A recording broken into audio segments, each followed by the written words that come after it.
Welcome back to my channel. I'm Evie.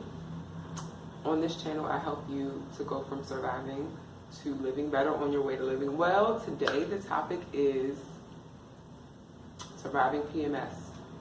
And I want to preface this with the assertion that I am not a doctor. I am not a medical professional of any kind. I am a woman. I've been a woman all my life. I also would like to give a disclaimer to future viewers because as of now, all of my subscribers are women. But to future watchers who may be of the male species, this topic is about women's stuff. Should you not want to hear about it, click off now. Thank you for coming. So this video is about something that I have had various experiences with throughout my time of having a menstrual cycle since I was a preteen. And so, yeah, I have learned some things along the way. And most of the things I've learned have been as I've gotten older. Like, I think it was pretty non-eventful in my teen years. And it wasn't until I started getting older that I started having eventful periods. And so I am a researcher and a scientist by nature, and so I'm always doing experiments, always trying things and trying to figure out, okay, how does this fix this? How does this do this? How does this affect this? And so I want to share some of my findings that may help you to have a less eventful and a more positive and less painful time during your monthly visits or however frequently you have them. So my first tip, which comes with the story, is limit your intake of salt. I learned this lesson at the tender age of 19 on a 13-hour bus ride, and I was on a weekend trip with some of my classmates and friends and just chomping away at some sunflower seeds that I had brought along for the ride. And I had no idea while I was having the worst cramps of my life. But a friend, when I got back, told me, oh, yes, salt is not good when you're on your period. It gives you really bad cramps. And the only reason I was able to confer that information was because I had never had bad cramps before that. But after that, I never again ate a salt-heavy snack during my period. I can't say that I haven't had cramps that bad since then, but I definitely noticed that I didn't have cramps that bad for a long time because I abided by that. My second tip, this is something that I learned just a couple of years ago after, over 2 decades of having a period.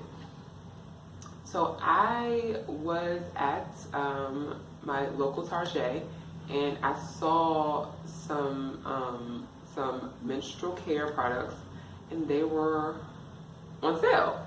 And they were all natural. And I was like, all natural. Interesting. I don't think there's anything wrong with what I use, but let me just pick these up. They're on sale. Love a sale. And let me try these. And so for months, I used them. And I don't know why I didn't make the connection before this, but for months I used them. And then I was like, oh, well, maybe like the part of me having painful periods, that part of my life is over. Maybe that part of my life is over. And so it wasn't until I was back home in my hometown visiting my mom and my period came on unexpectedly. And all she had in the closet was the usuals, the stuff I had been using my entire adult womanhood life until that point when I started using the natural stuff. So I didn't even think anything of it. I just went in the closet, got that, and used them. When I tell you, almost immediately, the PMS symptoms came back, and they came back with a vengeance. The headaches, the fatigue, the heavy flow, the cramps, and I almost immediately was like, oh my God, what is in these classics? What is in them? Because whatever's in them is what's causing me and likely lots of other women to have these eventful and painful periods. Why? In order to increase their profit margin. If you have more painful periods, if you have heavier periods, if you have longer periods, then you buy more product. And then I recognized a lot of these industries will stop at nothing to increase their profit margins regardless of the impact on you. And let's give them the benefit of the doubt. Let's say that they didn't do it on purpose. But at this point, they likely know that these products are not good and maybe potentially harmful to people, but they have not said anything. And so I'm saying something. And I've shared this with women in my life and with friends and people who follow me on Facebook. And so I'm now sharing this with you. Check your menstrual care products. And if you can, make a switch to a brand that doesn't use dyes, doesn't use fragrance, a more natural brand. I use the L. brand that I get from Target, but there are so many brands that don't use a lot of the harmful stuff. And I also, some of the usual brands, they have come out with natural, and I'm like, because y'all were doing that other stuff before, I don't know that I trust this, so I'm gonna stick with my L. They haven't led me wrong. They're a little bit more expensive than the usual, but I feel like it's a fair exchange to not experience painful, debilitating periods that allow me to do nothing but lay in the bed or on my couch for the most part, with the exception of last year when all of these women, and I did a poll in this group of tens of thousands of women, or no, thousands of women that I'm in, and a lot of people had very eventful periods.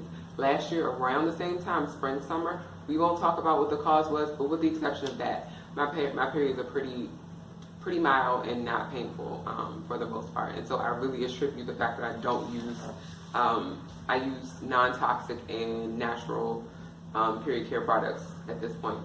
So my last point is to be kind to yourself. Almost every time I'm about to have my period, something happens and I start crying.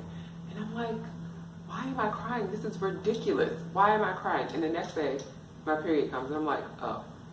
But it's like, why question yourself about your emotions? Like, be nice to yourself. Maybe don't get on the scale. Maybe don't take selfies. Because if you're like me, your face will be puffy and you'll be judging yourself. Like, oh, I've gained weight. And you're already a little bit emotional. I allow myself some ice cream, some cake, some things that I might not normally indulge in. I may indulge in some retail therapy if funds allow. And so who else is going to celebrate you but you, especially for this reason? But yes, those are my tips, and hopefully you find something helpful. Please, if you don't believe me, just try it for yourself. Ask around. I don't know why we don't talk about these things. I do have an idea. Talk to your women friends. It has been so interesting as I've grown up how I've realized that, like, I'm not alone in a lot of things. We just don't talk about so many things. And so talk to your people, try it out. Let me know in the comment section if you've noticed anything strange, or if you've made the switch and you've noticed the difference. And if you have any tips that you want to share with me. Thank you so much for watching. You can be anywhere on the world but you're here with me, and I appreciate it. See you next time. Bye.